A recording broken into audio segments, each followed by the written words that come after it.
हैसियत से भेजा तो फरमाया ये हमने बहुत बड़ा एहसान किया। लक़द मन्नल्लाहु अलल मोमिनीन, अल्लाह का एहसान है मोमिनों पर। गौर कीजिए, ये 9.5 करोड़ मील की बुलंदी पर चमकने वाला ये सूरज 1 करोड़ 40 लाख डिग्री सेंटीग्रेड जिसके अंदर गर्मी और जिसकी तपिश और हरारत हमारे अनाज और हमारे गल्लों को न मिले तो जमीन से अनाज भी पैदा न हो, इस सूरज की तख्लीक की तो एहसान नहीं जताया। ये जमीन जिस पर हम रहते हैं, चलते हैं, फिरते हैं, खाते हैं, पीते हैं, अपना अनाज भी बोते हैं, अपनी बिल्डिंगें तामीर करते हैं, अपने मकानात, अपनी फैक्ट्रियां, जरूरियात जिंदगी की सारी चीजें जमीन से हम हासिल करते हैं। लेकिन अल्लाह ने कभी जमीन हमें अता की तो एहसान नहीं जताया। गौर कीजिए, मोहम्मद रसूलुल्लाह कितनी बड़ी नेमत है, कितनी बड़ी नेमत कि अल्लाह ने कहा कि हमने एहसान किया है मोमिनो तुम्हारे ऊपर कि हमने तुम्हें मोहम्मद रसूलुल्लाह दिए, आखिरी पैगंबर दिए, मोहम्मद रसूलुल्लाह का तुम्हें उम्मती होने का शर्फ बख्शा। दुनिया में जितने भी पैगंबर आए, अभी मैंने बताया था कि वो अपने एक खास कौम या कबीले के लिए आए। खुद अल्लाह के नबी जनाब मोहम्मद रसूलुल्लाह ने फरमाया कि 5 चीजें मुझे ऐसी दी गई जो मुझसे पहले किसी नबी को वो नहीं अता फरमाई गई। 5 चीजें अल्लाह ने मुझे ऐसी दी हैं जो मुझसे पहले किसी और पैगंबर को, किसी और नबी को वो चीजें हासिल नहीं थी। उनमें पहली चीज अल्लाह के नबी मोहम्मद रसूलुल्लाह सल्लल्लाहु अलैहि वसल्लम फरमाते हैं, काना कुल्लु नबिय्यिन युबअसु इला कौमिही व अना बुइस्तु लिआम्मतिन नास व बुइस्तु लिआम्मतिन नास, कि लोगों मुझसे पहले जितने भी नबी इस दुनिया में आए, हर नबी अपनी कौम के लिए आया, अपने कबीले के लिए आया, अपनी बिरादरी के लिए आया। जैसे कि ईसा अलैहिस्सलातु वस्सलाम ने अपनी कौम के लोगों को मुखातब करके कहा, कुरान पढ़िए, वइज़ क़ाल ईसा इब्नु मरियम या बनी इस्राईल इन्नी रसूलुल्लाहि इलैकुम। और जब मरियम के बेटे ईसा ने कहा वइज़ क़ाल ईसा इब्नु मरियम, और जब मरियम के बेटे ईसा ने कहा अपनी कौम से, या बनी इस्राईल, आए इस्राईल के बेटों, इन्नी रसूलुल्लाहि इलैकुम, मैं तुम सब की तरफ, मैं तुम्हारी तरफ अल्लाह का रसूल बनाकर भेजा गया हूं। या बनी इस्राईल, या बनी आदम नहीं कहा, या अय्युहन नास नहीं कहा कि आए सारी दुनिया के लोगों, नहीं, या बनी इस्राईल, आए इस्राईल के बेटों, आए मेरी कौम के लोगों, मैं तुम्हारी तरफ अल्लाह का रसूल बनाकर भेजा गया हूं। यानी ईसा भी अपनी कौम के लिए आए, मूसा भी अपनी कौम के लिए आए। ईसा और मूसा से पहले आदम के बाद जितने भी नबी आए वो अपने खास कौम, खास कबीले, खास वतन, खास शहर, खास बिरादरी के लिए नबी या रसूल बनाकर भेजे गए। लेकिन अल्लाह के नबी फरमाते हैं, बुइस्तु लिआम्मतिन नास, मुझे सारी दुनिया के लोगों के लिए, मुझे आम लोगों के लिए रसूल बनाकर भेजा गया है। मैं सबके लिए अल्लाह का पैगंबर बनकर आया। ये पहली चीज। व उहिल्लत लियल गनाइम वलम तुहल्ल लिअहदिन क़ब्ली, अल्लाह के नबी फरमाते हैं कि मेरे लिए माल गनीमत को हलाल किया गया है, मुझसे पहले किसी और नबी को माल गनीमत उसके लिए हलाल नहीं था। जो जंगें हुआ करती थी और उन जंगों में जब काफिरों के कदम उखड़ जाते थे, वो अपना माल, अपना असबाब, अपनी दौलत, अपना सामान छोड़कर राह फरार इख्तियार करते थे। जब भागते थे तो उनका लूटा हुआ माल वही माल गनीमत होता था जो सहाबा किराम के दरमियान तकसीम कर दिया जाता था। मेरे प्यारे साथियों, अल्लाह के नबी फरमाते हैं कि ये माल गनीमत किसी और नबी के लिए हलाल नहीं था, न उनकी उम्मत के लिए न उनकी कौम के लिए हलाल था, लेकिन अल्लाह तबारक व तआला ने माल गनीमत को मेरे और मेरी कौम मेरी उम्मत के लिए हलाल करार दिया है। वउहिल्लत लियल गनाइम वलम तुहल्ल लिअहदिन क़ब्ली, मुझसे पहले किसी और के लिए माल गनीमत हलाल नहीं था। तीसरी चीज बताते हुए अल्लाह के नबी ने फरमाया जो मुझे अता की गई और मुझसे पहले किसी नबी को नहीं दी गई, वो तीसरी चीज क्या है? वजुइलत लियल अर्जु, जुइलत लियल अर्जु मस्जिदन, जुइलत लियल अर्जु है तहूरन व मस्जिदन, हमारे लिए रुए जमीन पूरी की पूरी ये जमीन पाक कर दी गई है। तय्यबन व तहूरन व मस्जिदन, अल्लाह के नबी ने फरमाया कि मेरे लिए और मेरी कौम के लिए मेरी उम्मत के लिए सारी जमीन पाक है और तहूरन पाकी हासिल करने की चीज भी है। मसलन अगर वुजू के लिए पानी नहीं मिल रहा है तो इसी जमीन पर पाक मिट्टी पर आप हाथ मार कर तयम्मुम करके आप वुजू कर सकते हैं, नमाज पढ़ सकते हैं। तो ये जमीन हमारे लिए पाक भी है और पाक करने वाली भी है और मस्जिदन, और सारी हुए जमीन हमारे लिए मस्जिद बना दी गई है। फ़अय्युमा रजुलिन अदरकतहु सलातु हैसु सल्ला हैसु सल्ला कान, वो जहां पर भी हो उस जगह पर नमाज पढ़ ले। जिस बंदे के पास नमाज का वक्त पहुंच जाए, जिसके पास नमाज का टाइम आ जाए, नमाज का जैसी वक्त आ जाए उसी जगह पर वो नमाज पढ़ लेनी। मस्जिद दूर है, 2-4-5 किलोमीटर है, नहीं जा सकता और वक्त हो गया अजान का, तो उसी जगह पर वो नमाज पढ़ ले, इसलिए कि रुए जमीन हमारे लिए पूरी की पूरी पाक कर दी गई है। ये 3 चीजें बताई और चौथी चीज अल्लाह के नबी ने फरमाया जो मुझे दी गई किसी और नबी को नहीं, वो चौथी चीज क्या है?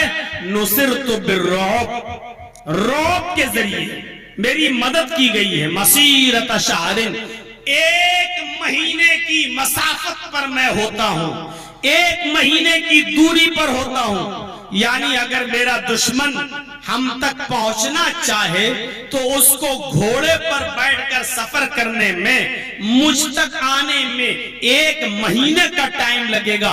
इतनी दूरी पर मेरा दुश्मन होता है, लेकिन मेरा रौब, मेरा खौफ, मेरा डर उसके दिल में पैवस्त हो जाता है, कांप जाता है, थर्राने लगता है और फिर वो हम पर हमला करने की नहीं सोचता है। नुसिरतु बिर्रुब मसीरत शहर, 1 महीने की मसाफत की दूरी पर दुश्मन के दिल में मेरा रौब व दबदबा बैठ जाता है। रौब के जरिए, खौफ के जरिए मेरी मदद की गई। ये 4 चीजें। और 5वीं चीज अल्लाह के नबी सल्लल्लाहु अलैहि वसल्लम ने फरमाया ओतीतु शफाअत, मेरे लिए शफाअत को हलाल किया गया है, मुझे शफाअत अता की गई है। किसी और नबी को शफाअत अता नहीं की गई।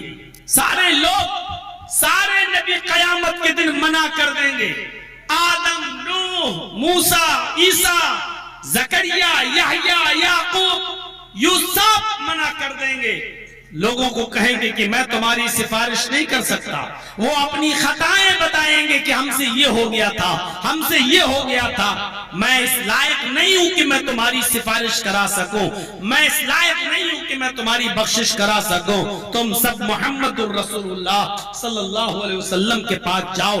तब सारे लोग मुहम्मदुर रसूलुल्लाह के पास आएंगे और अल्लाह के नबी सल्लल्लाहु अलैहि वसल्लम से कहेंगे कि अल्लाह के रसूल हमारी सिफारिश कीजिए, अल्लाह के नबी अल्लाह ताला से हमारी शिफाअत करवाइए, हमारी सिफारिश कीजिए कि हमको जन्नत का मुस्तहिक बना दिया जाए, जन्नत का मुस्तहिक कर दिया जाए। तब अल्लाह के नबी सल्लल्लाहु अलैहि वसल्लम सजदे में गिर जाएंगे, अपना सर सजदे में रख लेंगे और अल्लाह की हम्द व सना बयान करेंगे जितनी अल्लाह तबारक व तआला चाहेगा उतनी हम्द व सना नबी अकरम सल्लल्लाहु अलैहि वसल्लम बयान करेंगे। उसके बाद में हुक्म होगा इरफा रासक, ऐ मोहम्मद सल्लल्लाहु अलैहि वसल्लम आप अपना सर उठाइए, सर उठाइए। अल्लाह के नबी अपना सर उठाएंगे, अल्लाह हुक्म होगा सल, मांगिए तोता, आप जो मांगेंगे आपको दिया जाएगा। सल, मांगिए तोता, आप जो भी मांगेंगे आपको दिया जाएगा। तब अल्लाह के नबी सल्लल्लाहु अलैहि वसल्लम को फिर एक और बात कही जाएगी। अल्लाह कहेगा वशफ़ी तो शफ़ा, वशफ़ी तो शफ़ा। आए मोहम्मद सल्लल्लाहु अलैहि वसल्लम अगर आप सिफारिश करना चाहें तो सिफारिश कीजिए, आपकी सिफारिश कबूल की जाएगी। तब अल्लाह के रसूल अपनी उम्मत की सिफारिश करेंगे और अल्लाह ताला नबी अकरम की सिफारिश को कबूल करके नबी अकरम की बहुत से उम्मतियों को बख्श कर जन्नत का मुस्तहिक बना देगा। तो ये 5 चीजें जो अल्लाह के नबी सल्लल्लाहु अलैहि वसल्लम ने फरमाया मुझे दी गई और मुझसे पहले किसी और नबी को नहीं दी गई, ये 5 चीजें हैं। उनमें से एक चीज ये भी है कि मुझे अल्लाह ने सारी कायनात के लोगों के लिए भेजा, किसी और दुनिया में जितने भी नबी आए, कुछ लोग कहते हैं 1,24,000, कुछ कहते हैं 1 लाख, 1.25 लाख, 1.5 लाख, जिनकी कोई तहदीद सही हदीस के अंदर नहीं आई है कि असल में उनकी सही गिनती क्या है। बहरहाल 1 लाख आए हो, 1.25 लाख आए हो, जितने भी पैगंबर इस दुनिया में आए हो, जितने भी नबी इस दुनिया में आए, अल्लाह ने उन नबियों को इस दुनिया में जब भेजा तो उनसे एक वादा लिया, उनसे एक इकरार लिया। वो वादा क्या था, वो इकरार क्या था? आए मेरे पैगंबरों, आए मेरे नबियों, तुम दुनिया में जा रहे हो, जाओ, हम तुम्हें किताबो हिकमत देकर दुनिया में भेज रहे हैं, तुम जाओ, मेरे पैगाम को आम करो, लोगों तक पहुंचाओ मेरी दावत। लेकिन आए रसूलों, आए नबियों, अगर तुम्हारी जिंदगी में आखिरी नबी आ जाए, ये चीज सुनिएगा, उसके बाद हमारी बात जो असल बात है वो आगे बढ़ेगी।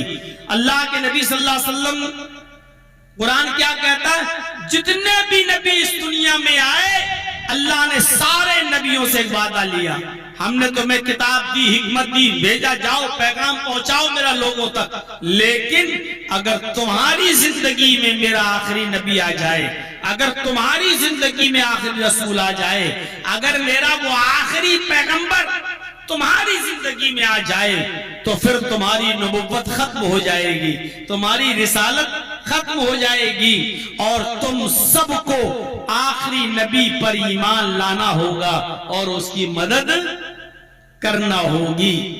आखिरी नबी पर ईमान लाना होगा, किसको? नबियों को, रसूलों को। अगर उनकी जिंदगी में मोहम्मद रसूलुल्लाह आ जाएं तो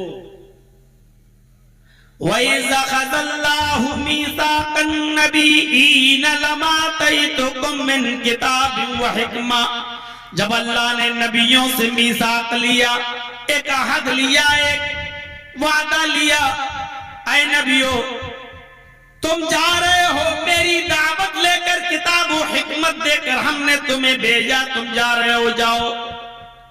सुम्मा जाअकुम रसूलुम मुसद्दिकुल लिमा मअकुम, तुम्हारे दरमियान अगर मेरा रसूल आ जाए, मेरा पैगंबर आ जाए, आखिरी नबी अगर तुम्हारी जिंदगी में आ जाए, आखिरी पैगंबर तुम्हारी जिंदगी में आ जाए और वो तुम्हारी बात की तस्दीक भी करे और ये कहे कि हाँ अल्लाह ने तुम्हें तौरात दी है, अल्लाह ने तुम्हें ज़बूर दी है, अल्लाह ने तुम्हें इंजील दी है, तुम्हारी बातों को वो सच्चा बताए, तुम्हारी बातों की वो तस्दीक करे, तो तुम्हारी जिम्मेदारी ये होनी चाहिए, तुम्हारा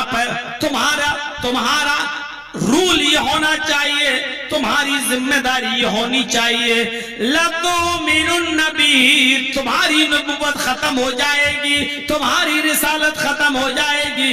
उस नबी के आने के बाद तुम्हें उस नबी के ऊपर ईमान लाना होगा, और ईमान लाने के बाद वाला तनसुरुन्नहु, तुम्हें उस नबी की मदद भी करना पड़ेगी, उस नबी की तुम्हें मदद भी करना पड़ेगी, उसके मिशन में, उसके काम में तुम्हें बढ़ चढ़कर हिस्सा भी लेना होगा। इसलिए जितने भी नबी इस दुनिया में आए, सारे नबियों ने आखिरी नबी जनाब मोहम्मद रसूलुल्लाह सल्लल्लाहु अलैहि वसल्लम के बारे में फरमाया था और बताया था कि एक नबी आएगा, एक रसूल आएगा, एक पैगंबर आएगा। मेरे भाइयों, सारे नबियों ने अपनी अपनी उम्मत को बता दिया था कि एक नबी आएगा। जैसा कि बाइबल के रोल नंबर 5 के अंदर हमें यह मिलता है कि आखिरी नबी के बारे में ईसा अलैहिस्सलाम ने भी यही कहा था, और डंके की चोट पर ऐलान करते हुए कहा था, I will pray the father, he shall give the another comforter, after that I will not talk much with you, because the prince of this world cometh, his name will be Ahmad। ये Bible में आज भी लिखा हुआ है। Jesus ने कहा, ईसा अलैहिस्सलाम ने, मैं अपने बाप से दुआ करूंगा, I will pray the father, मैं अपने बाप से दुआ करूंगा।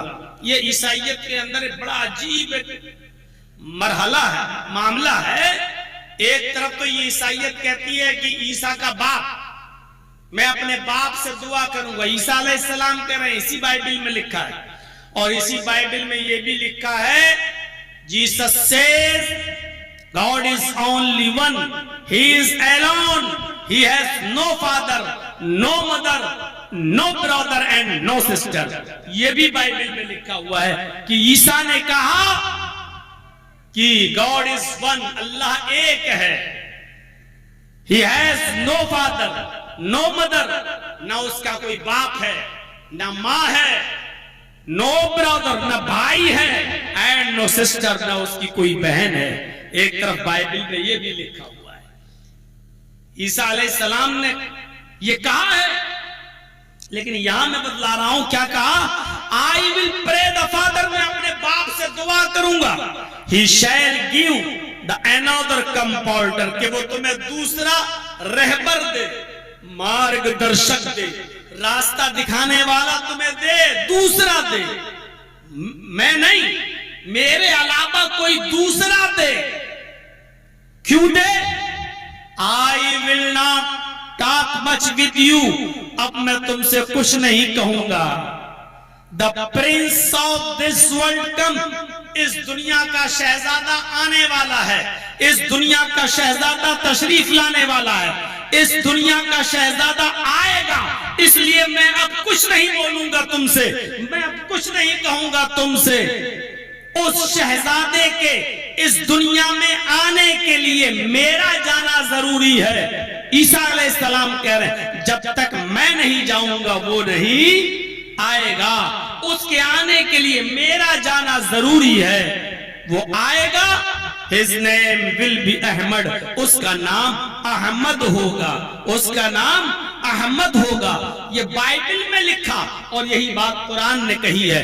वइज़ क़ाल ईसा इब्न मरियम या बनी इस्राईल इन्नी रसूलुल्लाहि इलैकुम मुसद्दिक़न लिमा बैन यदैया मिनत तौरात व मुबश्शिरन बिरसूलिन याती मिन बअद इस्मुहु अहमद। और जब ईसा अलैहिस्सलाम ने अपनी कौम के लोगों से कहा, ओ मेरी कौम के लोगों, मैं तुम्हारी तरफ अल्लाह का रसूल बनाकर भेजा गया हूं, मुसद्दिक़न लिमा बैन यदैया मिनत तौरात, अपने से पहले आने वाले रसूल, अपने से पहले आने वाली किताब मूसा और तौरात का इकरार करता हूं कि वो अल्लाह के नबी थे और तौरात उनके ऊपर उतारी गई थी, इसकी पुष्टि करता हूं, तस्दीक करता हूं। व मुबश्शिरन बिरसूलिन याती मिन बअद इस्मुहु अहमद, और तुम्हें शुभ समाचार सुनाता हूं, तुम्हें गुड न्यूज देता हूं, तुम्हें एक अच्छी खबर सुनाता हूं, एक ऐसे नबी की जो मेरे बाद आएगा।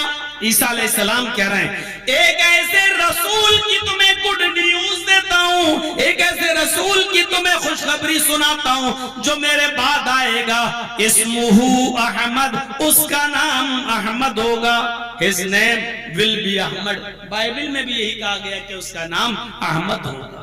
ये बशारतें दी गई, ये पेशीन गोइयां मौजूद है।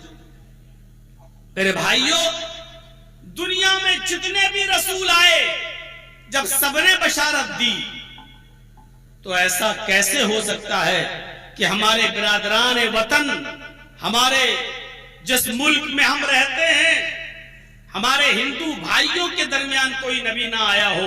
ऐसा कैसे हो सकता है?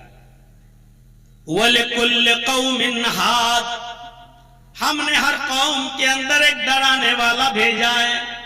जब अल्लाह ने हर कौम के अंदर एक डराने वाला भेजा है, तो हिंदू भाइयों के यहां पर भी कोई डराने वाला आया है।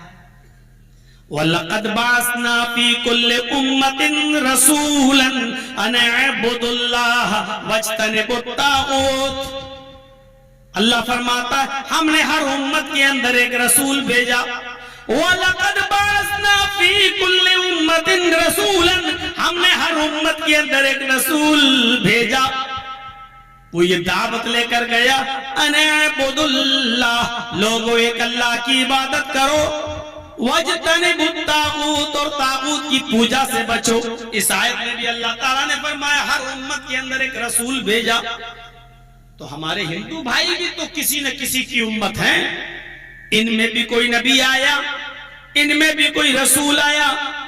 और ये रसूल कौन आया, नबी कौन आया, ये हमारे हिंदू भाई भी भूल गए, इनको भी नहीं मालूम। और ताज्जुब के साथ ये कहना पड़ता है मेरे प्यारे साथियों कि ईसाइयों से पूछो, ईसाइयों तुम्हारा नबी कौन? वो जवाब देगा कि हमारे नबी ईसा जीसस हैं, ईसा अलैहिस्सलाम है। यहूदियों से पूछो, यहूदियों तुम्हारा नबी कौन? यहूदी जवाब देंगे कि हमारा नबी मूसा है, मोसेस, मूसा अलैहिस्सलाम। मुसलमानों से पूछो, ऐ मुसलमानों तुम्हारा नबी कौन? मुसलमान जवाब देगा कि हमारे नबी सैयदना रहमतुल लिल आलमीन जनाब मोहम्मद रसूलुल्लाह सल्लल्लाहु अलैहि वसल्लम है। ईसाइयों को अपना नबी मालूम, यहूदियों को अपना नबी मालूम। ईसाइयों को अपना नबी मालूम, यहूदियों को अपना नबी मालूम, मुसलमानों को अपना नबी मालूम।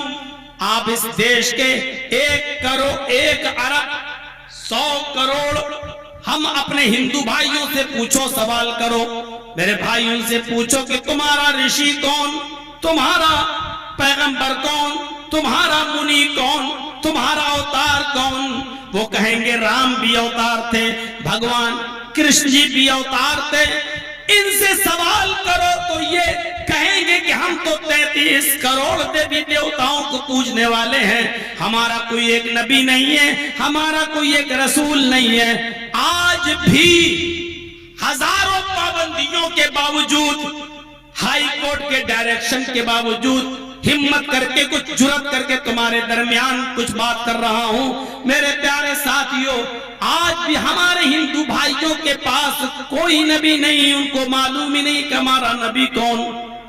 पूछो ईसाइयों से, आए ईसाइयों तुम्हारे नबी ईसा पर कौन सी किताब उतरी? वो जवाब देंगे इंजील। पूछो यहूदियों से, आए यहूदियों तुम्हारा नबी कौन सी किताब लेकर आया? वो कहेंगे तौरात। इंजील के बारे में पूछो, इंजील कौन लाया? ईसाई जवाब देंगे इंजील का लाने वाला ईसा है। पूछो तौरात कौन लाया? यहूदी जवाब देंगे तौरात लाने वाला मूसा है। मुसलमानों से पूछो ये कुरान किसके ऊपर उतरा? तो मुसलमान इसका जवाब देंगे ये कुरान मोहम्मद रसूलुल्लाह सल्लल्लाहु अलैहि वसल्लम के ऊपर नाजिल हुआ, ये कुरान मोहम्मद रसूलुल्लाह सल्लल्लाहु अलैहि वसल्लम लेकर आए, आपके ऊपर उतरा।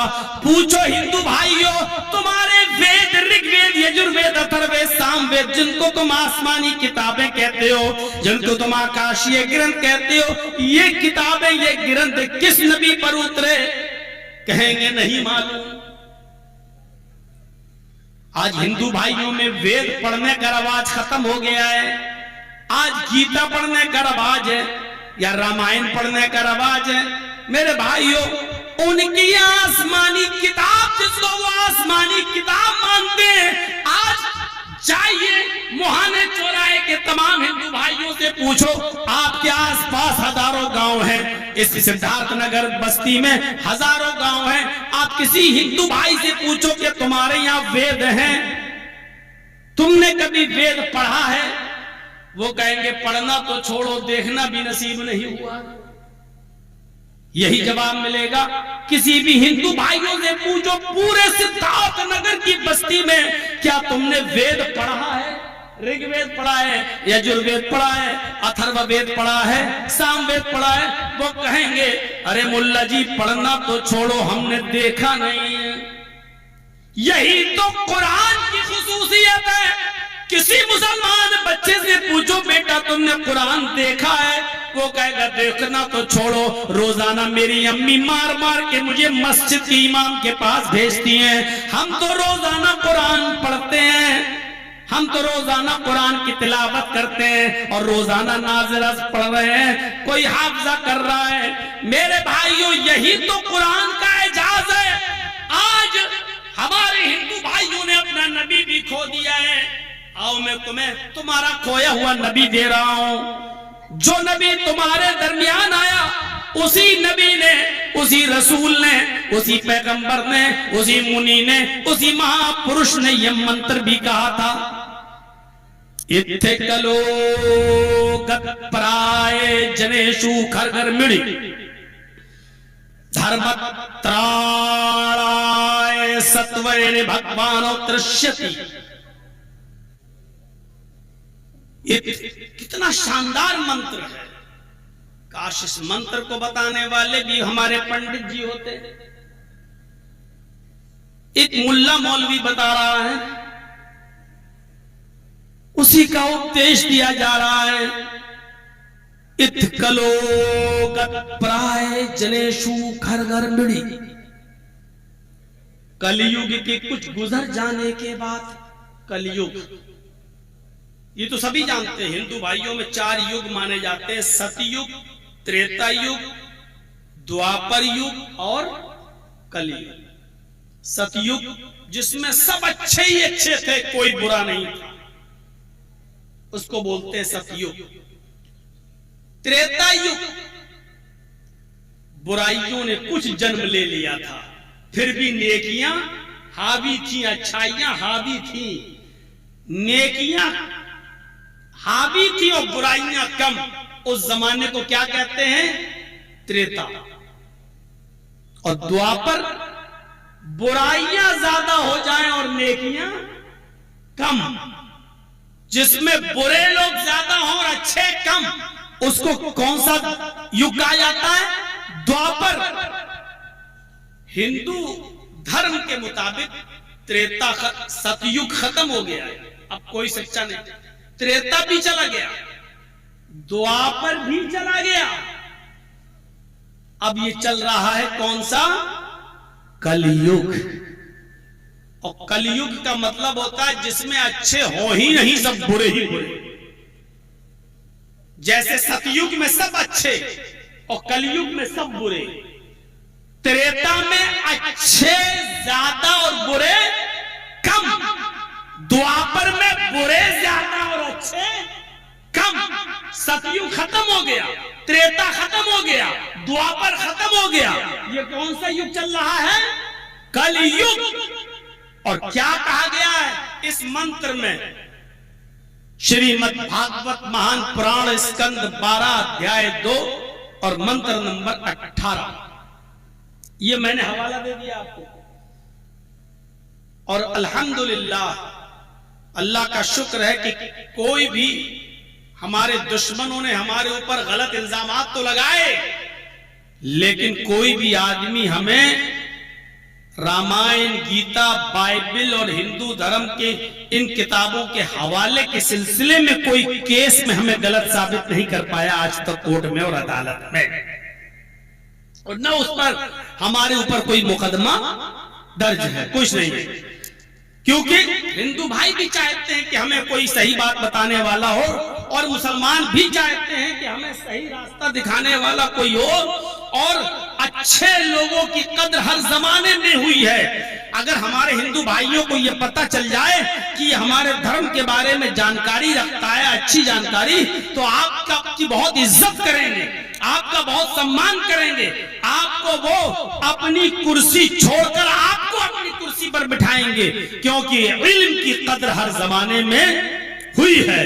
तो इत कलोगत पराए जनेशु खरगर मिड़ी, कल युग के कुछ गुजर जाने के बाद जब सारी जनता गधों जानवरों की तरह हो जाएगी, क्या कहा जा रहा है, जब सारी आवाम और सारी जनता जब जानवरों की और गधों की तरह हो जाएगी, तब धर्म त्राणाए, तब धर्म की रक्षा करने के लिए, सत्वैन और सच्चाई को स्थापित करने के लिए भगवान अवतरिष्यति, भगवान अवतार भेजेगा, भगवान उतरेगा। ये तर्जुमा बहुत से पंडितों ने किया है, भगवान उतरेगा, ये सही नहीं।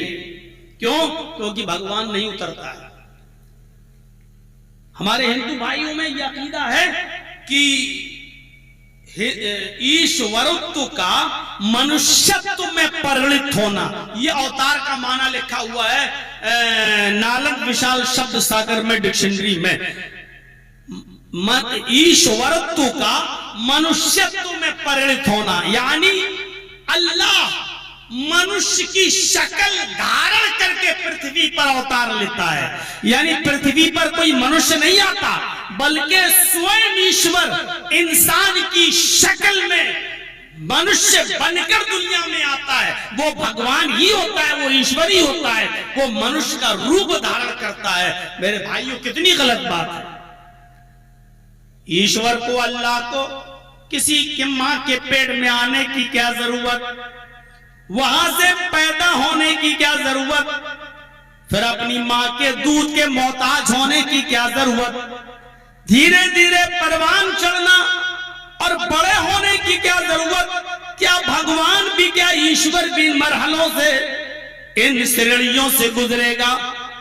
अरे वो तो आना चाहे तो ऐसी आ सकता है, उसको क्या जरूरत। इन्नल्लाह अला कुल्लि शैइन कदीर, वो तो हर चीज पर कादिर है। इसलिए इसका सही तर्जमा ये होता है कि भगवान अवतार भेजेगा, भगवान उतरिष्यति, जब सारी जनता जानवरों की तरह हो जाएगी तब भगवान अवतार भेजेगा। अरब की धरती पर नजर डालिए, 1400 साल पहले का जमाना देखिए। मोहम्मद रसूलुल्लाह सल्लल्लाहु अलैहि वसल्लम के आने से पहले के अरब के हालात पर नजर डालिए। सारी जनता जानवरों की तरह हो चुकी थी, हैवानियत उनके रग रग में पड़ी हुई थी। शराब वो इतना पीते थे, आए नौजवानों सुनो, और जो शराब के रसिया हैं, दिल दादा हैं, वो भी सुने। जिनके हलक से शराब नहीं छूटती, जिनके मुंह से, वो भी सुने। अरब की धरती पर, अरब की सरजमीन पर शराब की कैफियत ये थी कि जब वो खाना खाने बैठा करते थे तो शराब की बोतल अपने पास रख लिया करते थे। खाना खाते जाते थे, बजाय पानी पीने के वो शराब से खाने का लुकमा हलक के जरिए पेट में उतारते थे। जैसे आज की मौजूदा और मॉडर्न समाज के लोग, मॉडर्न तबका आज खाना खाता है तो कोक, पेप्सी, थम्स अप की बोतल अपने पास रख लेता है, खाना खाता जाता और कोक पीता जाता है, स्प्राइट पीता जाता है, थम्स अप लेता जाता है। जैसे आज की मॉडर्न पश्चिमी सभ्यता से और वेस्टर्न कल्चर से मुतासिर लोग जिस तरह आज पानी के बजाय कोक या थम्स अप या स्प्राइट, कोल्ड ड्रिंक दस्तरखान पर रख लेते हैं। ऐसी अरब के लोग जब खाना खाने बैठते थे तो शराब की बोतल अपने दस्तरखान पर रखते थे। आप ताज्जुब करेंगे, उनके घर में जब कोई बच्चा पैदा होता था, पढ़िए सीरतुन नबी अल्लामा शिबली नौमानी की, जब उनके घर में कोई बच्चा पैदा होता था तो बच्चा पैदा होने के बाद वो पानी का घूंट या दूध या कोई और चीज अपने बच्चे के हलक में नहीं डालते थे। मां का दूध भी वो सबसे पहले अपने बच्चे के हलक में नहीं डालते थे।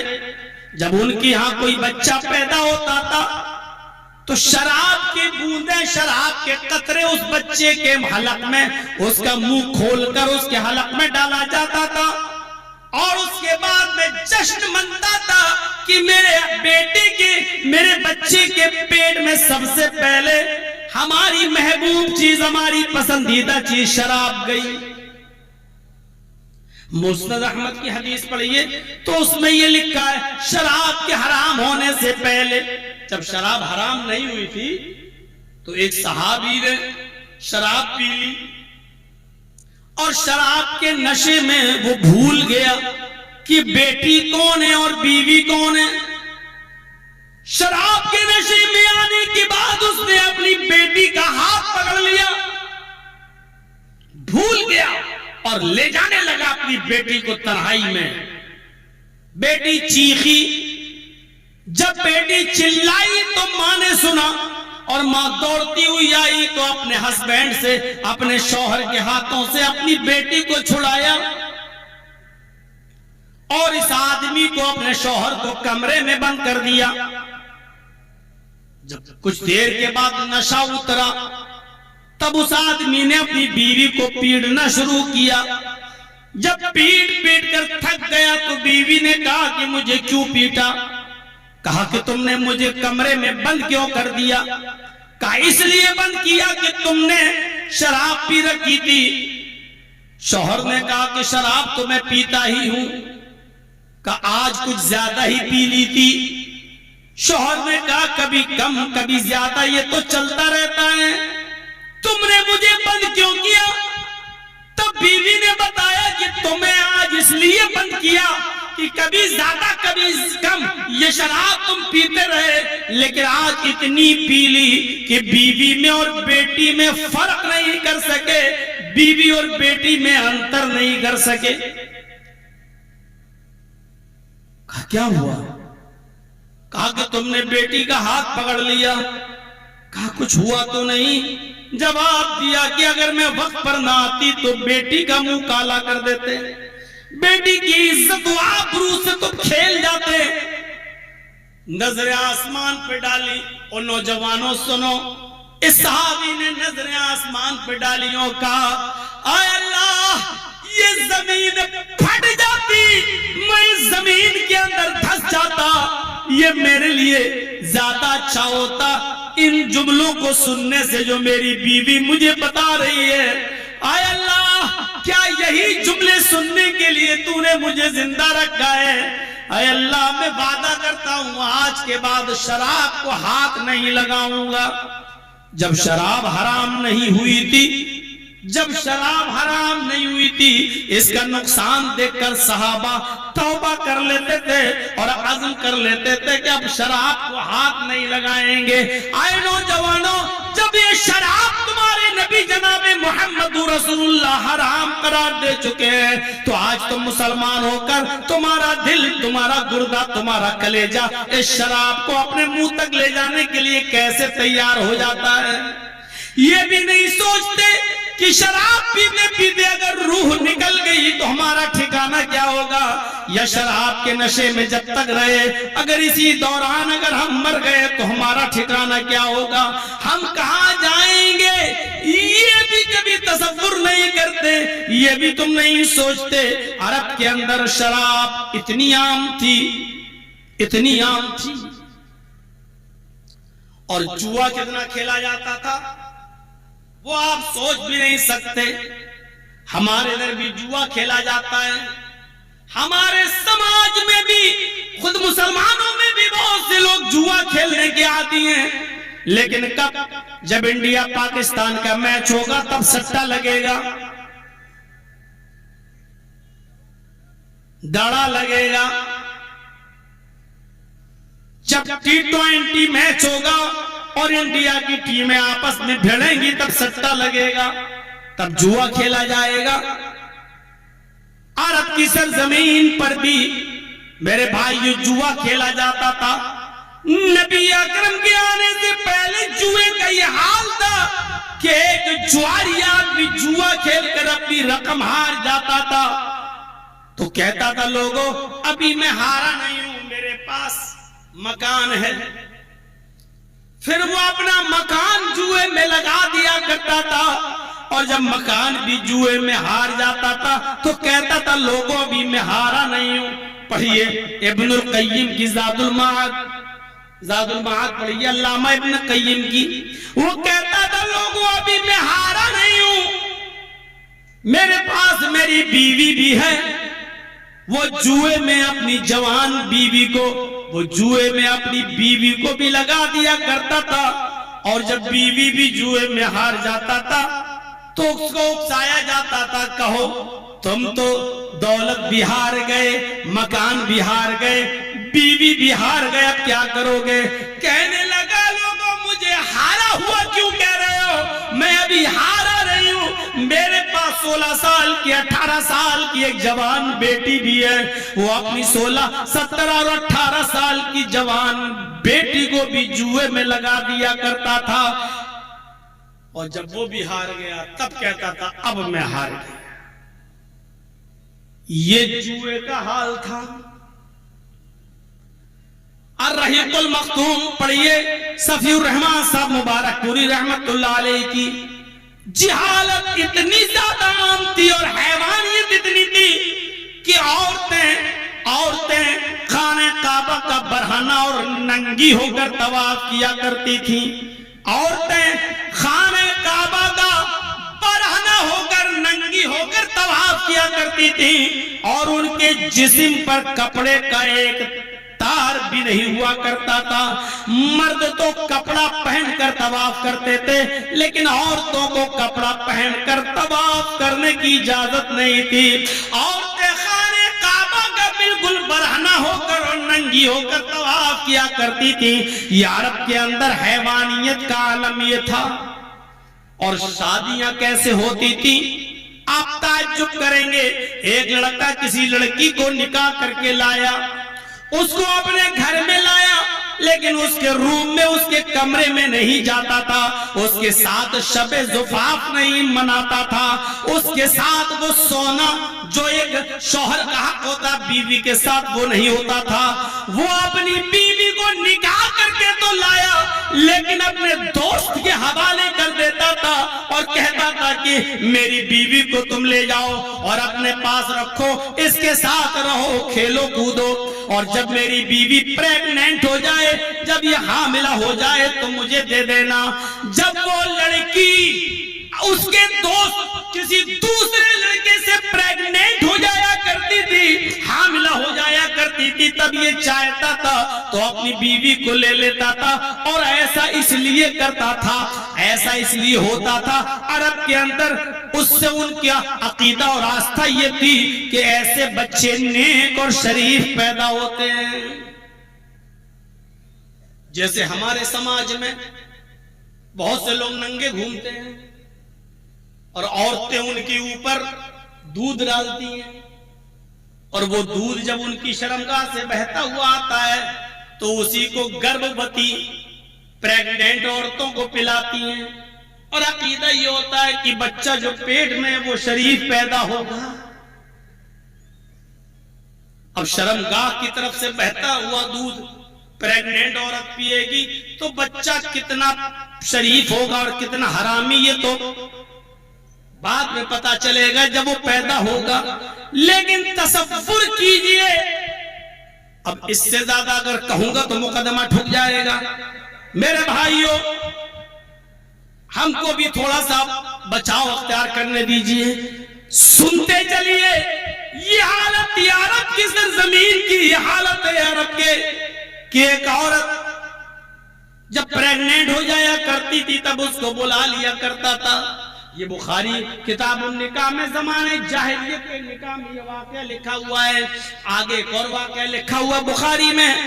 ऐसे ही नहीं, एक औरत के पास 3 से ज्यादा और 10 से कम लोग जाते थे। 3 से ज्यादा और 10 से कम किसी भी लड़की के पास जा रहे हैं, 3 भी जा सकते थे, 4 भी, 5 भी, एक साथ नहीं, एक एक करके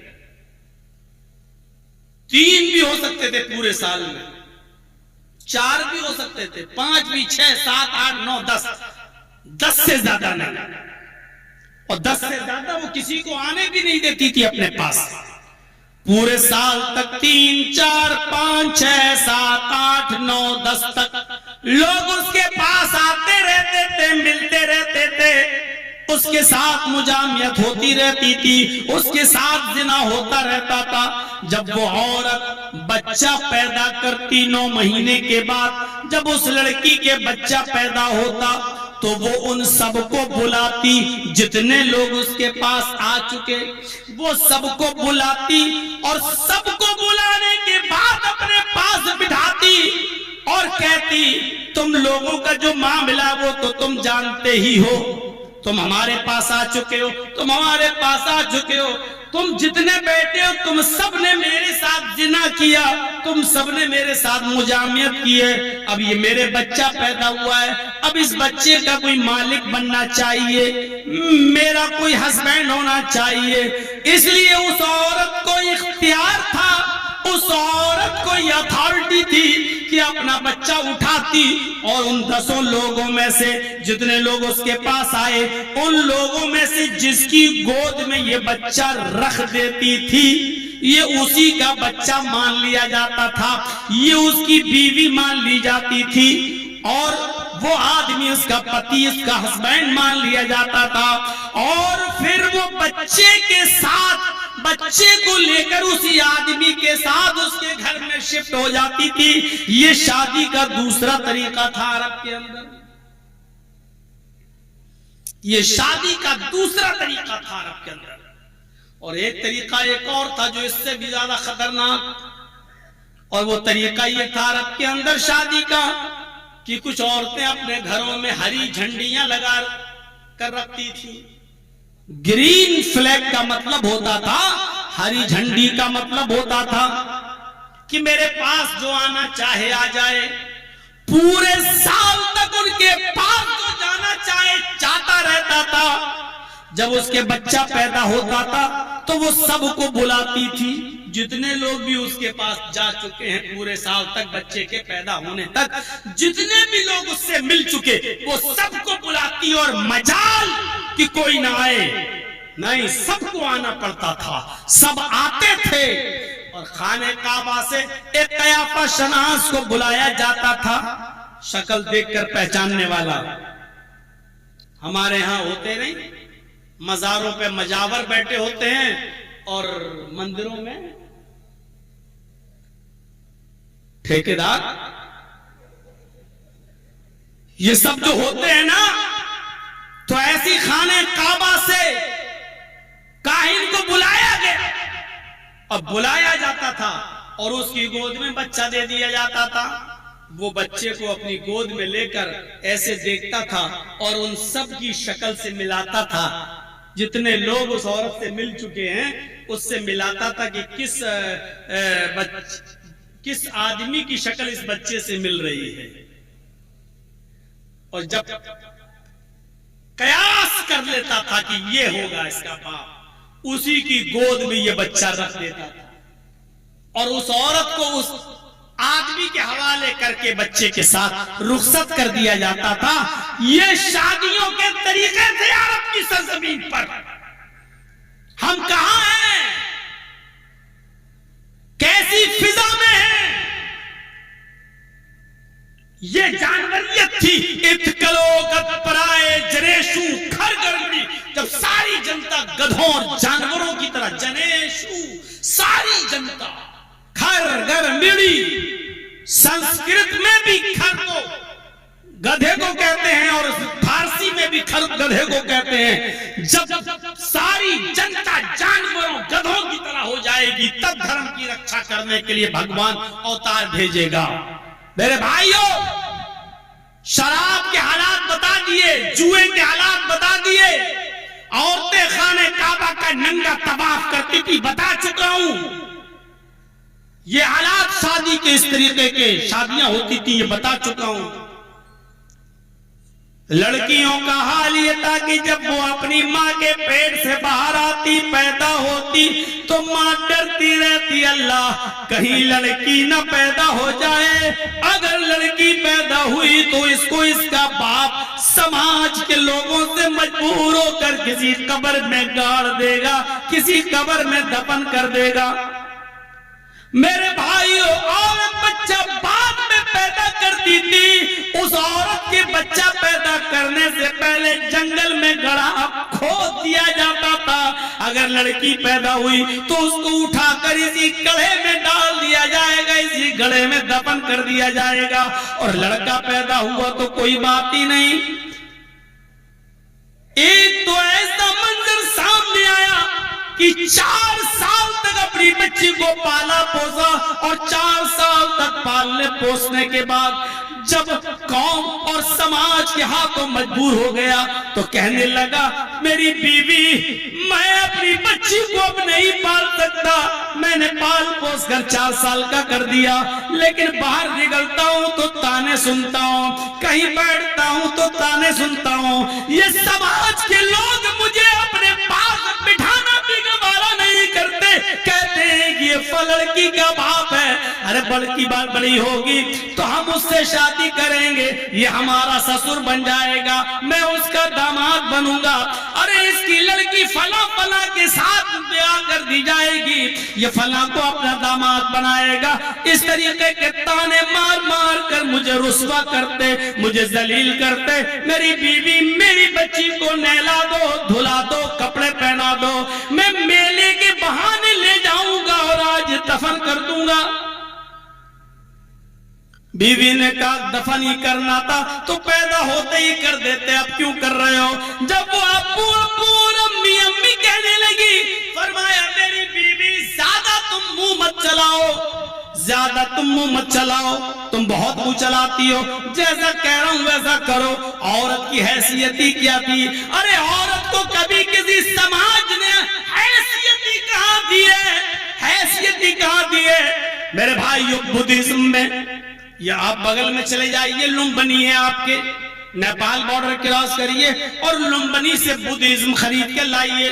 बुद्धिज्म खरीद के लाओ। बुद्धिज्म में आप पढ़ोगे कि गौतम बुद्ध कहते हैं कि जब भी तुम कोई मशवरा करो, जब भी घर का कोई काम करने जाओ, तो अपनी पत्नी से, अपनी बीवी से मशवरा जरूर कर लो,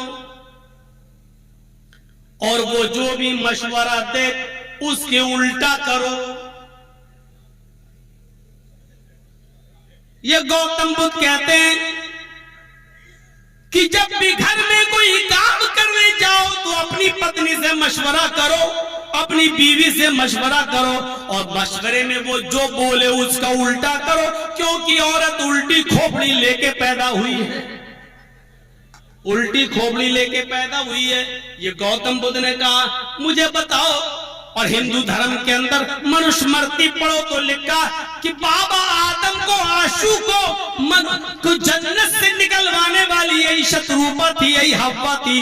दुनिया में जब भी कोई मनुष्य कोई पाप करेगा, जब भी इंसान कोई गुनाह करेगा, तो सबसे पहले ये गुनाह इस औरत की जात पर डाला जाएगा, क्योंकि औरत ही वो हस्ती है जिसने आदम को, आशु को सबसे पहले गुनाह के करीब किया है। यानी शैतान के बहकावे में कम आए थे, बीवी के बहकावे में ज्यादा आ गए थे। आदम बीवी के बहकावे में ज्यादा आ गए थे। ये मनुस्मृति में लिखा हुआ है। अब गौर करो, औरत को कहा कि समाज ने इज्जत दी है। ईसाईयत में लिखा है कि औरत को जब बच्चा पैदा हो तो उसको सुन न करो, उसको सुन करके ऑपरेशन न करो, उसको चीरा भी लगाना है, ऑपरेशन भी करना तो उसका पेट फाड़ कर बगैर सुन किए हुए उसका बच्चा पेट से बाहर निकालो, इसलिए कि औरत तकलीफ उठाने के लिए पैदा हुई है, और दुनिया में आराम करने के लिए पैदा नहीं हुई है। औरत का काम ही है तकलीफ उठाना, लिहाजा उसको आराम मत दो, उसको सुन करके उसके पेट से बच्चा ना निकालो। मेरे भाइयों, उसको हालत होश में उसके बच्चा निकालो। ये हमारी आज की मौजूदा ईसाईयत ये कहती है, हालांकि खुद उस पर अमल नहीं कर रही है। ये मुझे बताओ कौन सा किस मजहब ने औरत को इज्जत दी है?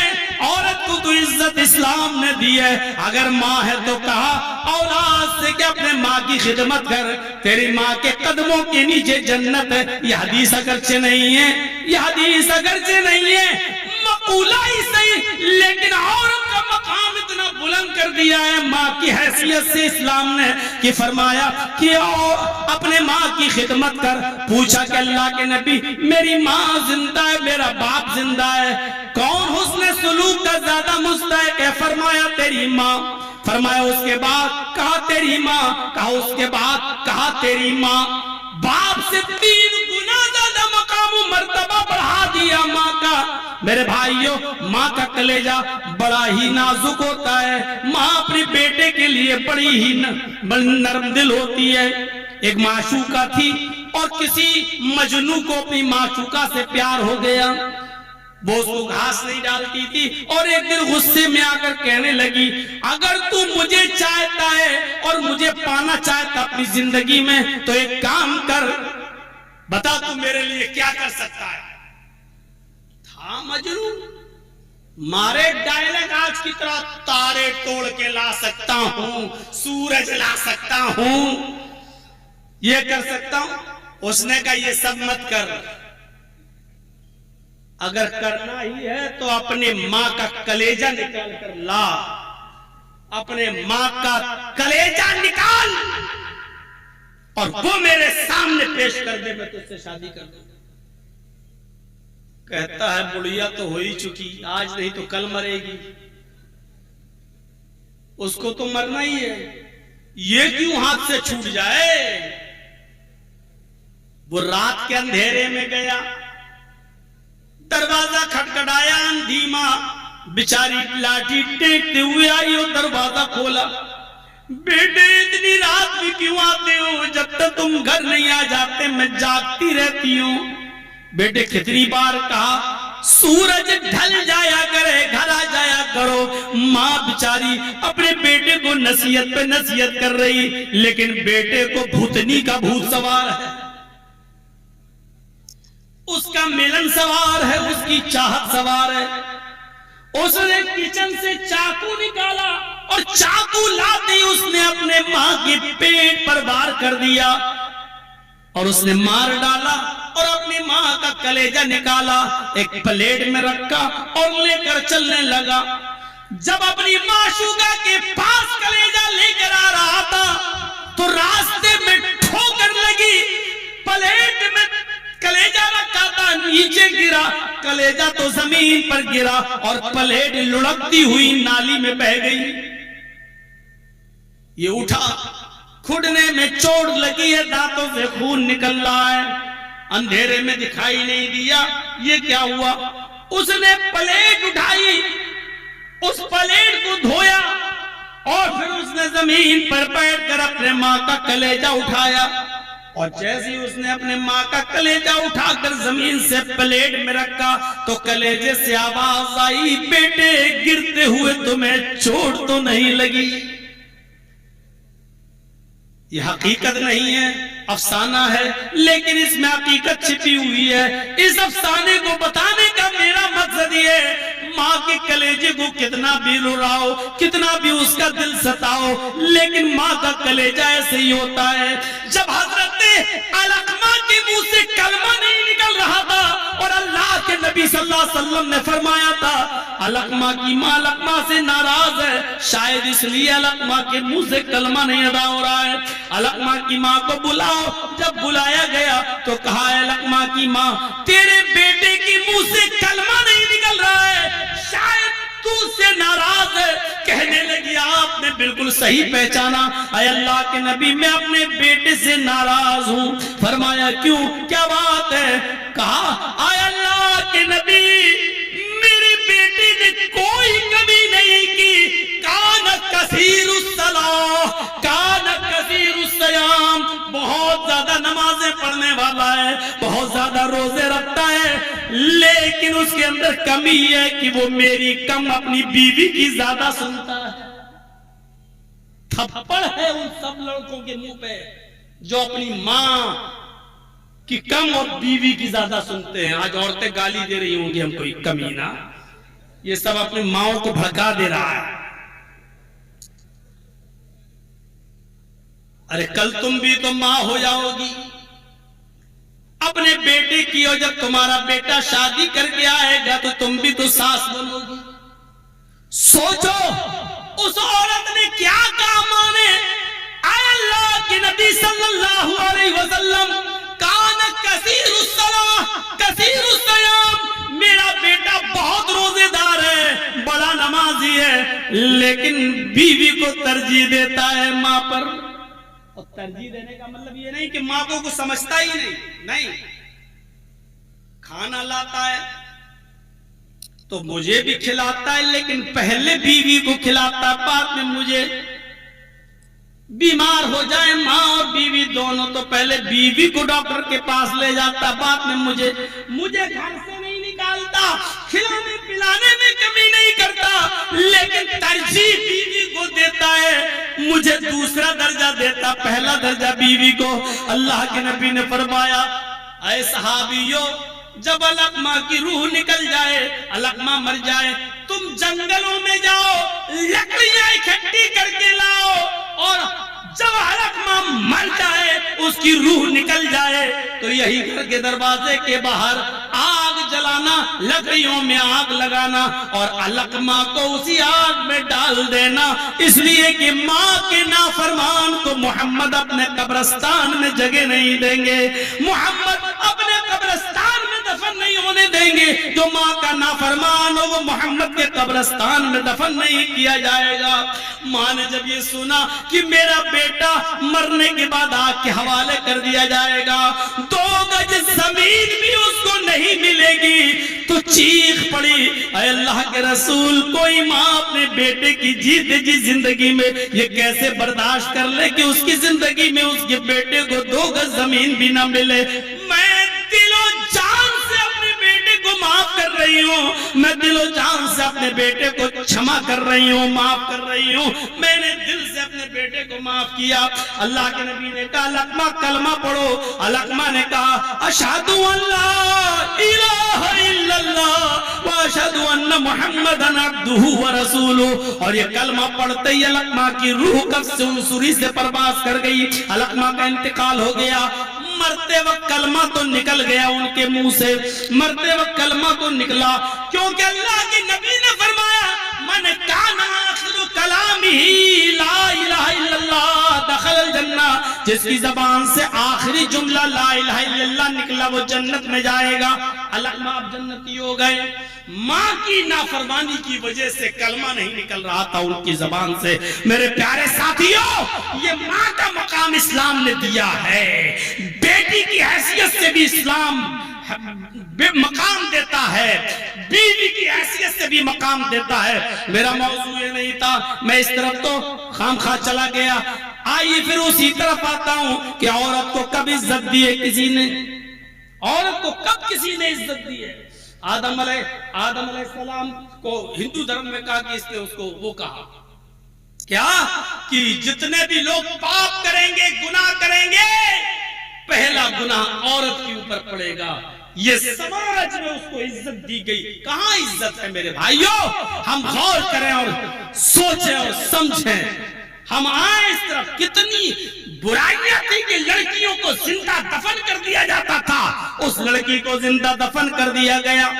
धक्का 4 साल के बाद उस बच्ची को ले जाया जा रहा, औरत की सुनी भी नहीं, बीवी की और बच्ची को तैयार करके ले गया और जंगल में जब गड्ढा खोदा देखा तो कहने लगा बेटी इस गड्ढे में झांक कर देखो क्या है। उसने जब झांक कर देखा तो उसमें कब तुम्हारी माँ दिख रही होंगी। जब उस बच्ची ने झांका तो पीछे से धक्का दे दिया, काबू मैं तो गड्ढे में गिर गई। ऊपर से मिट्टी डालना शुरू कर दिया और पूरा का पूरा पाट दिया मिट्टी से और खुद खड़ा हो गया। 4 साल की उस बच्ची को उसने अपने हाथों से दफन कर दिया और जब उसकी आखिरी सांस भी निकल गई, जब उसकी रूह भी कब से उजरी से परवास कर गई, तब आया। जब आया तो मेरे भाइयों फिर जश्न मनाया गया। लोगों ने कहा आज तूने बहुत बड़ा बहादुरी का काम किया, 4 साल की बेटी को तू दफन करके आ गया। अब शराब का दौर चला। इससे बड़ी जानवरियत और इससे बड़ी हैवानियत क्या होगी कि एक इंसान 4 साल की अपनी बेटी को दफन करके आए और फिर अपने घर में जाने से पहले अपने दोस्तों अपने यारों की महफिल में शराब पिए और जश्न मनाए। इससे ज्यादा हैवानियत और इससे ज्यादा जानवरियत और क्या हो सकती है? कहां मिलेगी इससे ज्यादा हैवानियत और जानवरियत? जब ये दौर आ गया तब अल्लाह तबारक व तआला ने इस जानवर सिफत इंसान को इंसान बनाने के लिए मुहम्मदुर रसूलुल्लाह को भेजा। मुहम्मदुर रसूलुल्लाह सल्लल्लाहु अलैहि वसल्लम को धरती पर उतारा और उनको खुसूसियात से नवाजा। एक खुसूसियत बयान की गई स्कंद 12 अध्याय 2 के मंत्र नंबर 19 में अथ तेषाम भविष्यन्ति मनासि विष्दानि वे वासुदेवंकरा गति पुण्य गंधांधल स्पर्शाम। सुनो, अंतिम ऋषि जब इस धरती पर आएंगे तो उनके शरीर से टकराकर जो हवा चलेगी वो लोगों के दिलों को निर्मल करेगी, सुगंधित कर देगी। ये हिंदू धर्म की किताब में लिखा है। अदतेषाम भविष्यन्ति मनासि विष्दानि वे, अंतिम ऋषि के शरीर से आखिरी नबी के जिस्म से टकराकर जो हवा चलेगी, जो वायु जो हवा चलेगी वो लोगों के दिलों को निर्मल करेगी, सुगंधित होगी। अर्थात उनके शरीर से निकलने वाला पसीना खुशबूदार होगा। ये हिंदू धर्म की किताब में लिखा है। हम भी मानते हैं कि मुहम्मदुर रसूलुल्लाह सल्लल्लाहु अलैहि वसल्लम के जिस्म से जो पसीना निकलता था वो बड़ा खुशबूदार होता था, बड़ा खुशबूदार होता था। हजरत उम्मे सुलैम, मुस्लिम शरीफ की हदीस पढ़िए। हजरत उम्मे सुलैम रज़ियल्लाहु ताला अन्हा, उम्मे सुलैम नबी अकरम सल्लल्लाहु अलैहि वसल्लम उनको खाला बोला करते थे और अपने खाला उम्मे सुलैम के घर सोए हुए थे और अल्लाह के रसूल के जिस्म से पसीना निकल रहा था, पसीना। उम्मे सुलैम एक शीशी ले आई छोटी सी और अल्लाह के नबी के जिस्म से निकलने वाले पसीने को ऐसे ऐसे करने लगी, ऐसे करके शीशी में भरने लगी। जिस्म के जिस हिस्से से पसीना निकल रहा था हजरत उम्मे सुलैम उस पसीने को इकट्ठा करके शीशी में भरने लगी।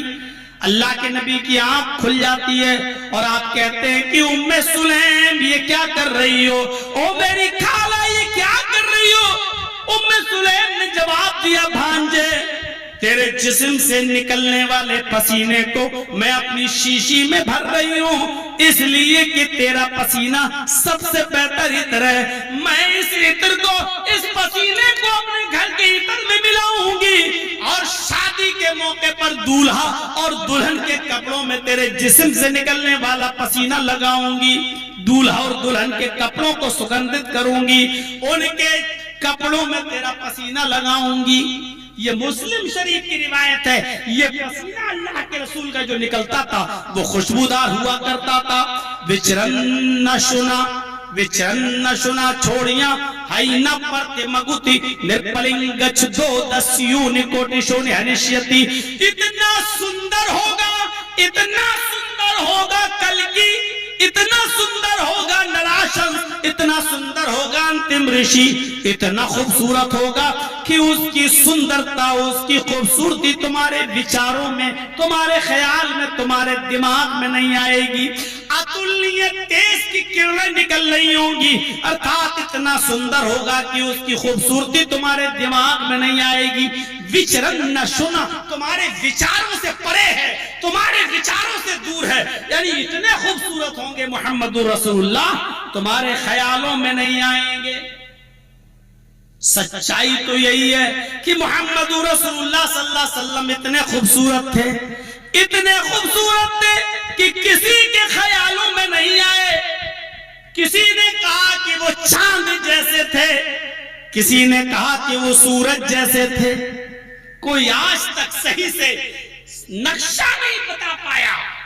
जिसको जैसा दिखाई दिया उसने वैसा बयान किया। मेरे प्यारे साथियों, हजरत हसन इब्ने साबित ने मोहम्मद रसूलुल्लाह सल्लल्लाहु अलैहि वसल्लम की खूबसूरती का जिक्र कुछ यूं किया, व अहसन मिन कलम तरक़त ऐनी व अजमल मिन कलम तलिदिन निसाउ खुलिक़ता मुबर्रअन मिन कुल्लि ऐबिन कमा खुलिक़ता कमा तशाउ।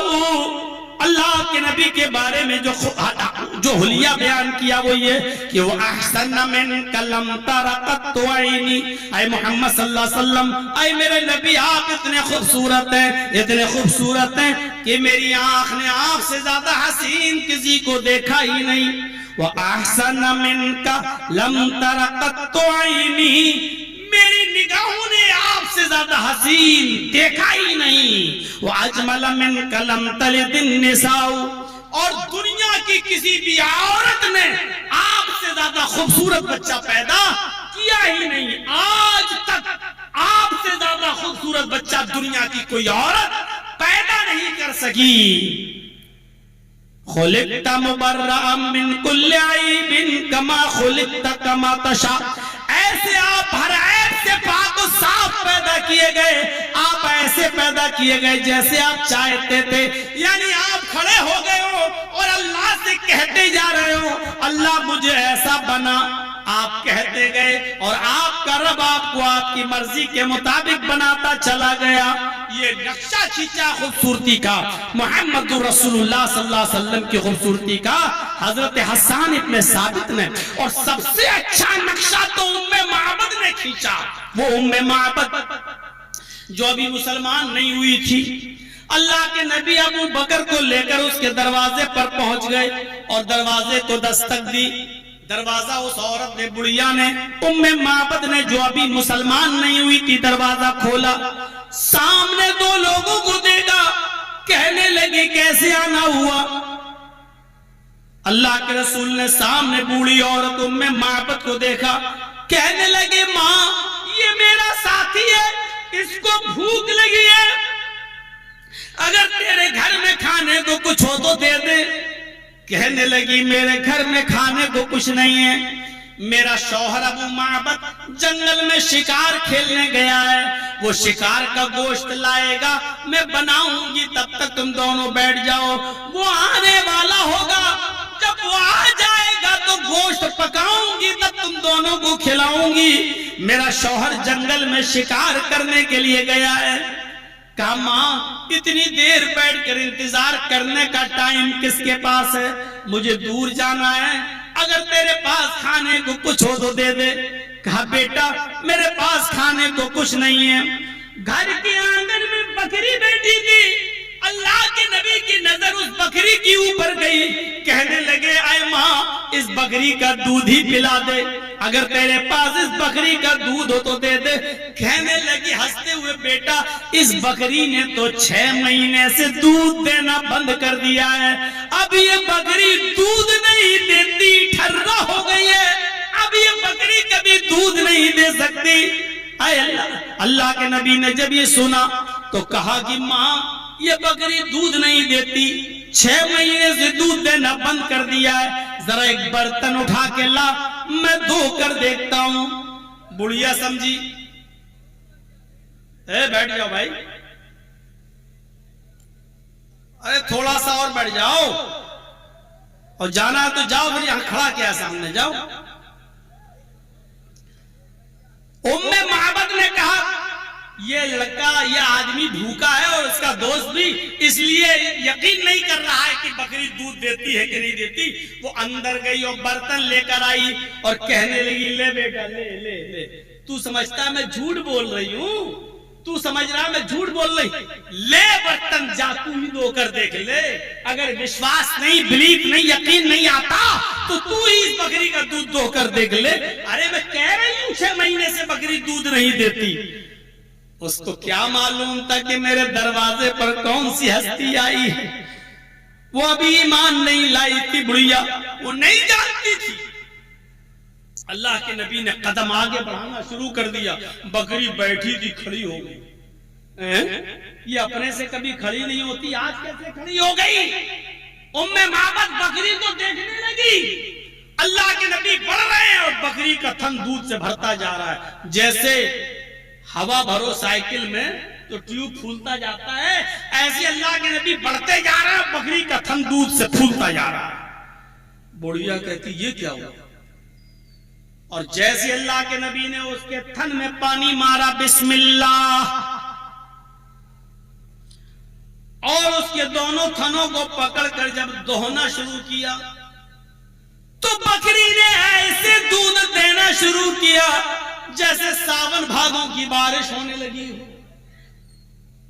रूम में माबत दिली दिल में कहती है, मुझे झूठा समझ रहा होगा, ये तो दूध दे रही है और ये कह रहा होगा कि बड़ी झूठी औरत है। अल्लाह के नबी कहते हैं, मां तू झूठी नहीं है, तू बिल्कुल सच्ची है, लेकिन तुझे पता ही नहीं कि तेरे दरवाजे पर आज कौन सी हस्ती आई। ये जहां जाती है अल्लाह की रहमतें और बरकतें भी इसके साथ जाती हैं। आपने दूध दोहना शुरू किया और पूरा का पूरा बर्तन भर गया, लेकिन बकरी के थन से दूध खुश्क नहीं हुआ। आपने अबू बकर को दूध पिलाया, फिर आपने खुद दूध पिया और बचा हुआ दूध उम्मे माबत को पिलाया, तब जाकर खत्म हुआ। फिर आप जाने लगे, पलटे और पलट कर कहने लगे, मां आज के बाद ये बकरी जब तक जिंदा रहेगी दूध देती रहेगी। जा, आज के बाद ये बकरी जब तक जिंदा रहेगी दूध देती रहेगी। वो एक बार बकरी के थन को देखती और एक बार मोहम्मद रसूलुल्लाह के चेहरे को देखती। वो समझ नहीं पा रही थी कि मेरे दरवाजे पर कौन आया है। बार बार कभी थन को देखती, कभी नबी के चेहरे को, फिर कभी थन को, कभी नबी के चेहरे को। और जब नबी ने कदम बाहर रखा तो कहने लगी, ओ बेटा अब रुकी जा, मेरे शौहर आने वाले हैं, गोश्त लाएंगे, मैं पकाकर खिला दूंगी। कहा मां 2-4 दिन के बाद जब लौटूंगा तो तेरे दरवाजे से होते हुए गुजर जाऊंगा, अभी जाने दे। अल्लाह के नबी आगे बढ़ गए, मोहम्मद रसूलुल्लाह आगे बढ़े और इधर उम्मे माबत का शौहर अबू माबत घर में आ गया, सर पे गोश्त लादे हुए था। जब घर में घुसता है तो बकरी के थन से एक एक बूंद अभी भी टपक रही है। उस टपकते हुए दूध को देखा और गोश्त की पोटरी घर में रखते हुए घर में खुशबू सूंघी। नबी के पसीने से टकराते हुए जो हवा चली और घर में घुस गई, उसको सूंघ रही है, सूंघ रहा है अबू माबत। खुशबू सूंघते सूंघते उसकी नजर बकरी के थन पे पड़ गई। जो एक बूंद टपक रहा था उसके थन से, अपनी बीवी उम्मे माबत से कहने लगा, आए उम्मे माबत, इस घर से उठने वाली महक, इस घर से उठने वाली खुशबू और बकरी के थन से टपकने वाला दूध, ये देख कर ऐसा लगता है अभी इस राह से गुजरा है कोई, अभी इस राह से गुजरा है कोई। कह देती है शोखी नक्शे पाकी, जैसे पैरों के निशान ये बता देते हैं यहाँ से कौन सा जानवर गया है। ऐसे ही घर से उड़ने वाली खुशबू और बकरी के थन से टपकने वाले दूध के कतरे ये बतला रहे हैं कि कोई रहमतों वाला, कोई बरकतों वाला यहाँ से गया है। कहने लगी, हाँ अरे मेरे शौहर अभी तो गया होगा, जल्दी जाओ उसको पकड़ के लाओ, बड़ा भूखा था। अबू माबद घर से निकले, अभी 50 कदम गए कि वापस आ गए। कहने लगे उम्मे माबद तूने कहा अभी घर से बाहर निकले, थोड़ी दूर गए, मिल जाएंगे, मैं उनको पहचानूंगा कैसे? अरे तूने उनका हुलिया तो बताया नहीं। अरे उनके हाथ कैसे थे, उनका पैर कैसा था, उनकी आंखें कैसी थी, होंठ कैसे थे, नाक कैसी थी, गाल कैसे थे, बाल कैसे थे? अरे कुछ तो बता उनकी पहचान कि वो कैसे थे, काले थे, गोरे थे, सांवले थे, कैसे थे? अरे उनकी पहचान तो बता, मैं जाऊंगा तो उनको पहचानूंगा कैसे? कहने लगी है मेरे शौहर, अल्लाह की कसम मुझे ये कुछ नहीं मालूम। एक बार बकरी के थन को देखती, एक बार उसका चेहरा देखती, उसके चेहरे पर इतना रौब था, इतना दबदबा था, इतना जलाल था कि नजर उठा के देखकर नजर टिकाने की हिम्मत ही नहीं पड़ी कि देखती रहूं। उसको देखती नजरें नीचे कर लेती, उसको देखती नजरें नीचे कर लेती।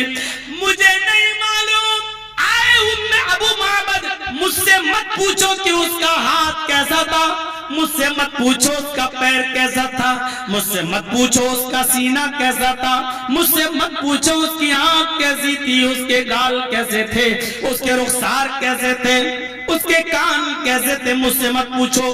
बस मैं इतना जानती हूँ कि आज तक मैंने उससे ज्यादा हसीन और जमील नहीं देखा, आज तक मैंने उससे ज्यादा खूबसूरत नहीं देखा। ऐसा लग रहा था जैसे सूरज का टुकड़ा टूट कर मेरे आंगन में गिर गया हो, या रात में कोई चमकने वाले चांद की रोशनी जमीन पर आ रही हो। बस वो चांद की तरह चमकने वाला और सूरज की तरह दमकने वाला चेहरा था वो। बस इससे ज्यादा मैं कुछ नहीं जानती हूँ। ये उम्मे माबद ने नबी अकरम की खूबसूरती का जिक्र किया। मेरे भाइयों, किताबें तुम्हारी और नबी हम तुम्हें बता रहे हैं जो तुमने खो दिया है। तुम्हारा खोया हुआ नबी कौन है? तुम्हारा खोया हुआ रसूल कौन है? आज तुम भूल गए हो तुम्हारा खोया हुआ रसूल कौन है। और हम खोया हुआ नबी और रसूल तुम्हें दे रहे हैं तो तुम पहचानने से इनकार कर रहे हो। जाबिर इब्ने समुरा ने नक्शा बयान किया था और कहा था अल्लाह के रसूल को ढूंढते हुए मस्जिद नबी में पहुंच गए। रात के अंधेरे में नबी मस्जिद नबी की कच्ची जमीन पर लेटे हैं और चौथी रात का चांद आसमान पर चमक रहा है। जाबिर इब्ने समुरा कभी चांद को देखते, कभी नबी के चेहरे को, कभी चांद को देखते, कभी नबी के चेहरे को, कभी चांद को देखते तो कभी नबी के चेहरे को। अल्लाह के रसूल ने मुस्कुरा के पूछा, आए जाबिर ये बार बार क्या देख रहे हो, कभी चांद कभी मुझे? फरमाया अल्लाह के रसूल ये कोशिश कर रहा हूं पहचानने की कि चांद ज्यादा खूबसूरत है या मोहम्मदुर रसूलुल्लाह मेरे नबी। फरमाया जाबिर किस नतीजे पे पहुंचे हो? हजरत जाबिर ने कहा अल्लाह के रसूल इस चांद को भी हुस्न मिला है, इस चांद को भी अगर खूबसूरती मिली है तो वो आपके चेहरे से मिली है। चांद से भी ज्यादा खूबसूरत आप हैं और ये चांद को भी अगर खूबसूरती मिली है तो वो आपके चेहरे से मिली है। ये जाबिर इब्ने समुरा ने नक्शा बयान किया था। और एक यहूदिया ने हजरत आयशा से कहा था, आयशा तुम्हारे नबी की खूबसूरती का जिक्र कुरान में नहीं है, हमारे नबी की खूबसूरती का जिक्र कुरान में। यूसुफ अलैहिस्सलाम कितने खूबसूरत थे। यूसुफ तुम्हारे कुरान में लिखा है लक़द ताना अयदियहुन्ना, मिस्र की औरतों ने जब यूसुफ की खूबसूरती देखी तो अपने हाथों की उंगलियां काट डाली, अपने हाथों की उंगलियां काट डाली। याद है ना? याद है जब बादशाह मिस्र की बीवी पर इल्जाम लगने लगा कि ये यूसुफ को दिल दे बैठी तो उसने सारी औरतों को बुलाया था, सबको छुरी और सेब दे दिए थे, फल काटो, और यूसुफ से कहा था कि इन औरतों के सामने से गुजर जाओ। और जब यूसुफ उन औरतों के सामने से गुजर रहे थे तो औरतों ने जब देखा मिस्र की फल के बजाय उंगली कट रही है, इधर कटी इधर कटी इधर, माँ हाज़ा बशरा, अरे ये तो इंसान है ही नहीं, ये इंसान है ही नहीं। ये तो कोई फरिश्ता नजर आता है, कोई फरिश्ता लगता है। अब बादशाह मिस्र की बीवी ने कहा, लो बस देख लिया, कहती थी कि यूसुफ को दिल दे बैठी, यूसुफ को दिल दे बैठी, देखा? अरे जब यूसुफ की खूबसूरती ने तुम्हें झुका दिया है और तुम सब यूसुफ की तरफ झुक गई हो, तो फिर मेरा क्या हाल होगा? इसी खूबसूरती ने तो मुझे भी पागल कर दिया है। कहा यहूदी औरत ने, आयशा, कुरान में आया है, हमारे नबी का जिक्र आया, उनकी खूबसूरती का जिक्र आया है। मिस्र की औरतों ने उनकी खूबसूरती देखी तो हाथों की उंगलियां काट डाली। तुम्हारे नबी की खूबसूरती का जिक्र नहीं आया, जबकि कुरान तुम्हारे नबी पर उतरा। तो हजरत आयशा ने क्या बयान किया था?